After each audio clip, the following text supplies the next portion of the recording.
Hi வணக்கம், welcome to happy taste buds. இன்றைக்கி நம்ம கேரட் ரைஸ் செய்ய போகிறோம். இதுக்கு நான் ஒரு பேனில் 1 டீஸ்பூன் போல் ஆயில் ஊற்றிருக்கேன். ஆயில் ஹீட் ஆகிடுச்சு. இப்போ இது கூடவே நம்ம ஒரு பட்டை, ஒரு லவங்கம், கிராம்பு, கொஞ்சமாக கருவேப்பிலை, 2 பச்சை மிளகாவை கீனி வச்சுருக்கேன். கூடவே கொஞ்சமாக கேஷ்யூ சேர்த்துக்கிறேன். இது ஆப்ஷனல் தான். இது ஜஸ்ட் வறுத்து விட்டுருவோம். கொஞ்சமாக சீரகம் வாசனைக்கு, கேஷ்யூஸ் எல்லாம் ரோஸ்ட் ஆகி கொஞ்சம் லைட் ப்ரௌன் கலரில் ஆகிடுச்சு. இது கூட நான் ஒரே ஒரு வெங்காயம், பெரிய வெங்காயம் பிரியாணிக்கு கட் பண்ணுற மாதிரி ஸ்லைஸாக தின்னாக கட் பண்ணியிருக்கேன். அதையும் நம்ம ஆட் பண்ணிக்கலாம்.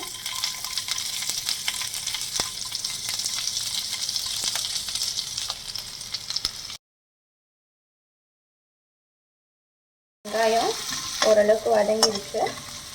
இது கூட நான் ஒரு அரை டீஸ்பூன் போல் இஞ்சி பூண்டு விழுது சேர்த்துக்கிறேன். இது ரொம்ப சேர்க்க வேண்டாம், ஏன்னா கேரட் ரொம்ப லைட்டான வெஜிடபிள். ஸோ மசாலாவோட ஒரு ஸ்மெல் ஹெவியாக தெரியும். பிடிக்கிறவங்க அதுக்கேற்ற மாதிரி சேர்த்துக்கலாம். பட் இது மைல்டாக இருந்துச்சுன்னா நல்லாயிருக்கும். லஞ்ச் பாக்ஸில் கொடுத்து விடுறதுனால ரொம்ப மசாலா இல்லாமல் மைல்டாக சேர்த்துக்கலாம். அதனால நான் ஒரு கரம் மசாலா எல்லாமே ஒன்று தான் ஆட் பண்ணியிருக்கேன். இஞ்சி பூண்டை நல்லா ஃப்ரை பண்ணி வச்சிடலாம். ஸ்மெல் போட்டும் இஞ்சி பூண்டு கீழே பிடிக்கும், அதனால் கொஞ்சம் கலந்து விட்டுட்டே இருந்தோம். இப்போது இஞ்சி பூண்டு நல்லா ஸ்மெல் போயிடுச்சு.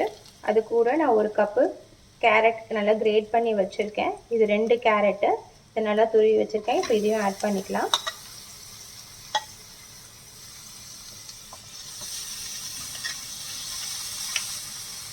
இது கூடவே இந்த ஆல்ரெடி நம்ம 2 பச்சை மிளகாய் ஆட் பண்ணியிருக்கோம். கேரட் ரொம்ப காரம் தாங்காது. ஸோ அதுக்கேற்ற மாதிரி நீங்கள் மிளகாத்தூள் ஆட் பண்ணிக்கோங்க. நான் கொஞ்சமாக ஒரு 1/2 டீஸ்பூன் போல் மிளகாத்தூள் ஆட் பண்ணிக்கிறேன்.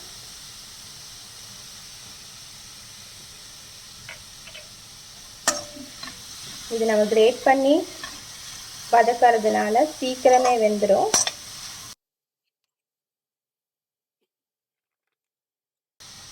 இது வதங்கிறதுக்கு இதுக்கு தேவையான உப்பு நான் சேர்த்துக்கிறேன். வெங்காயத்துக்கு, கேரட்டுக்கு.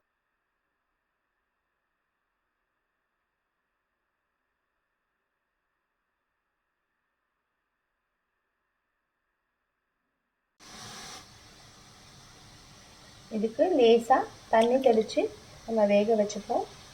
ஊற்ற வேண்டாம், தெளித்தா போதும், வெந்துடும். தெளிச்சுட்டு ஒரு மிக்ஸ் கொடுத்துட்டு நம்ம லிட்டை க்ளோஸ் பண்ணி வச்சிடலாம். ஒரு 2 நிமிஷத்துலேயே இது குக் ஆகிடும்.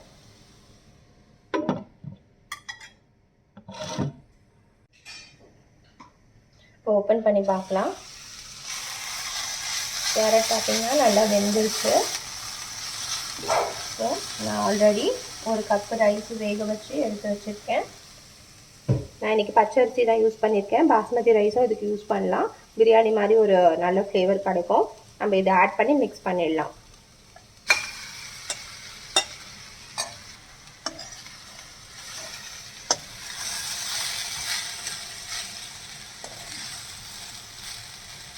ஃப்ளேமை லோவில் வச்சுக்கோங்க. அரிசி உடையாமல் மிக்ஸ் பண்ணிக்கலாம். கூடவே வாசனைக்காக கொஞ்சமாக கொத்தமல்லி அண்ட் ஃபைனலாக கொஞ்சமாக நெய் பிடிக்கிறவங்க நெய் சேர்த்துக்கலாம். அவ்வளோதான், ஆஃப் பண்ணிடலாம். ரெடி ஆயிடுச்சு. நம்ம கேரட் ரைஸ் ரெடி ஆகிடுச்சு. லஞ்ச் பாக்ஸில் கொடுக்கறதுக்கு இது ஒரு பெட்டர் ஆப்ஷனு. நீங்களும் கண்டிப்பாக ட்ரை பண்ணி பாருங்கள். Carrot rich in vitamin A. So இதை கிட்ஸுக்கெலாம் கொடுத்து விடுறதுக்கு ஒரு நல்ல ஆப்ஷனு. இது கூடவே நீங்கள் வத்தலோ இல்லைன்னா பொட்டேட்டோ ஃப்ரை அந்த மாதிரி ஏதாவது கொடுத்து விட்டிங்கன்னா கண்டிப்பாக பசங்க சாப்பிடுவாங்க. கண்டிப்பாக ட்ரை பண்ணி பாருங்கள். இந்த ரெசிபி உங்களுக்கு பிடிச்சிருந்துச்சுன்னா நம்ம வீடியோக்கு லைக் பண்ணுங்கள், ஷேர் பண்ணுங்கள். மறக்காமல் சேனலுக்கு சப்ஸ்கிரைப் பண்ணுங்கள். தேங்க்யூ.